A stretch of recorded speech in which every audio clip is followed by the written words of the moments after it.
Yeah, this musician today I was listening to, he was chanting so nicely. He was doing like this. He was doing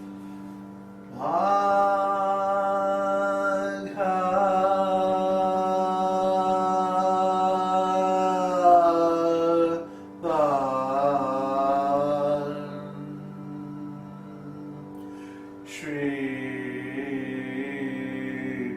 Kṛṣṇa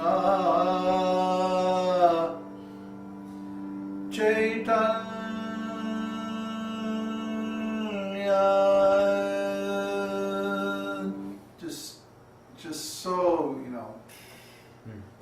just so perfect. So we should try to sing like that, very nicely, for the Lord's pleasure. Not that we're trying to be big star or anything like that. We don't really care about that. What we care is that the Lord has given specific standards for sacred sound in the scriptures. So we should try to observe them. Not just any old, this isn't rock and roll, this is, if anything, it's closer to jazz. People don't realize that the musicians joke about when the instrument is a little bit out of tune, it's close enough for jazz. But actually jazz requires tremendous skills. For example, to play jazz properly, you have to be able to play in any key. Any key at all. There's 12 of them. And, the same is there in Indian music. In Indian music, Vedic music, you should be able to play from any sa. I noticed he wrote on the board, G is pa, C is sa, and like that. No, this is wrong training. Sa can be any note. That's right. Sa can be any note, and then riga, ma, pa, dha, ni are calculated from that sa only, whatever it is. So that way you can adjust for different instruments, different voices, different songs or rags, or whatever you're doing. And you can use any of them. So you should be able, if you really know keyboards, means you can play any tune in any key. Because you're not thinking in terms of the absolute notes or absolute pitch. You're thinking in terms of relative pitch compared to the sa. The sa. So you're not thinking like G, F, A. You're thinking pa, ma, da. You see? And then if you switch to another key, it's no problem. Then it's just pa, ma, ga, da, or whatever in that key. See?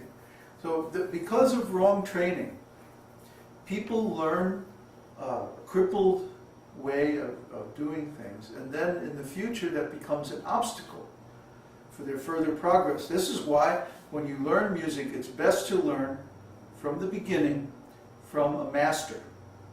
People think, oh, well, my kid's only 5 years old or 7 years old, so I can just get any old piano teacher or any old music teacher, and then later on, if she wants to do it professionally or something, we can get really good lessons. But no, because what will happen is that she will learn so many bad habits from the low-level teacher. And then if later on she goes to a higher teacher, she's going to have to learn everything all over again. There's a famous school in Europe called Sorbonne. Sorbonne is a famous school of arts, and especially music. And they have a policy that if you come to their school and you have never taken lessons before, their tuition is so much, let's say 1,000 euros or something, right? But if you ever had lessons before coming there, it's 2,000 euros. Because the teacher's going to have to work twice as hard to counteract all those bad habits. So this is why we also have a policy that we don't accept students, or we're very, very cautious about accepting students who have a background in ISKCON. Because ISKCON will train them in so many wrong ways. Like the bad piano teacher that doesn't correct the fingering or the way they're holding their hands and like that. And then later on, if they try to play some more serious music, all these bad habits will get in the way. So similarly, if someone has been trained up in the wrong way by a lower level teacher, and then they come to us and they want advanced topics, well, it's going to be so much problem. Because they know already the wrong way to do it, and it's become a habit. You know, so this is going on in so many different subjects. Make sure that doesn't go to sleep, where you're going to have to use the password. Yeah, I'll hit it to get it back. In so many other subjects, the same thing is true. Whether it's writing, English literature, or reading. For example, most kids today are taught to read without ever using the dictionary. This is guaranteed to keep them stupid for the rest of their lives.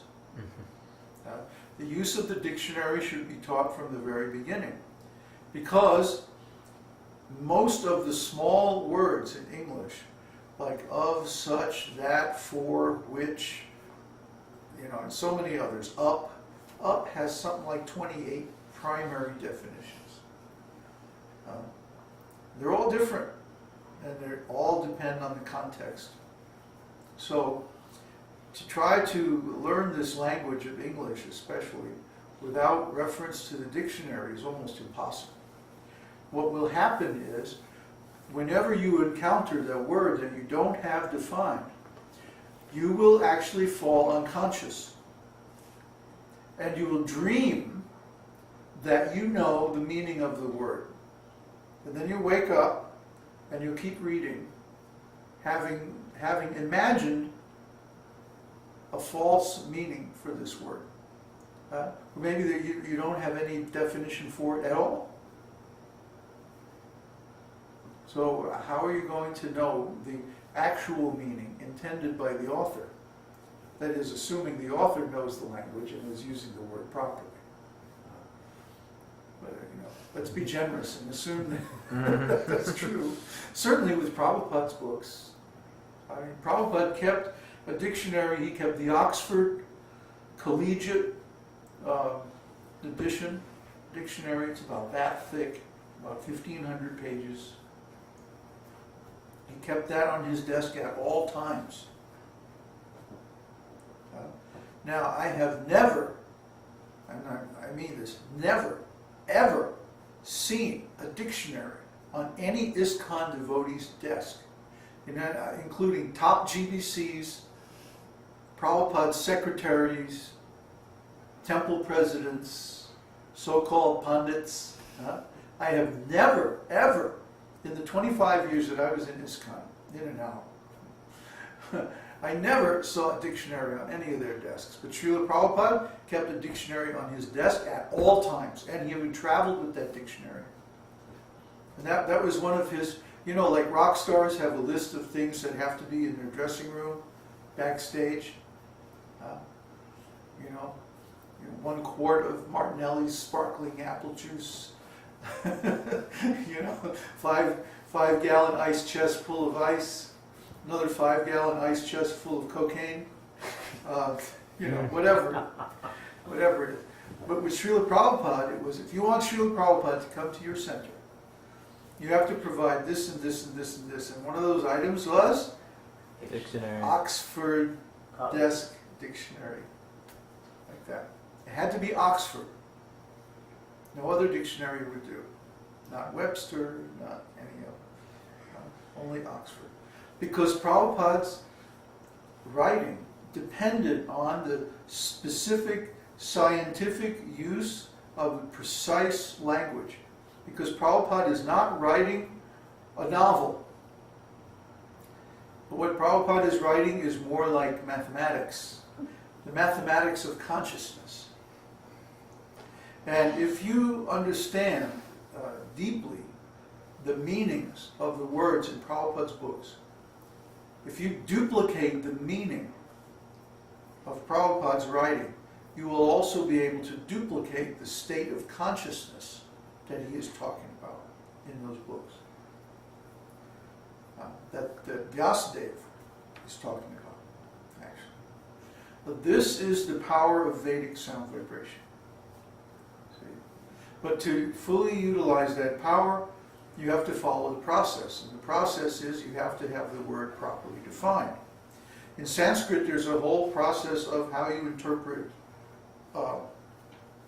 any passage of Sanskrit. And basically, Narottam Das Thakur describes it in his commentary on Vedānta-sūtra. He says the context, what went before, what comes after. The beginning, the author's statement of his own intention.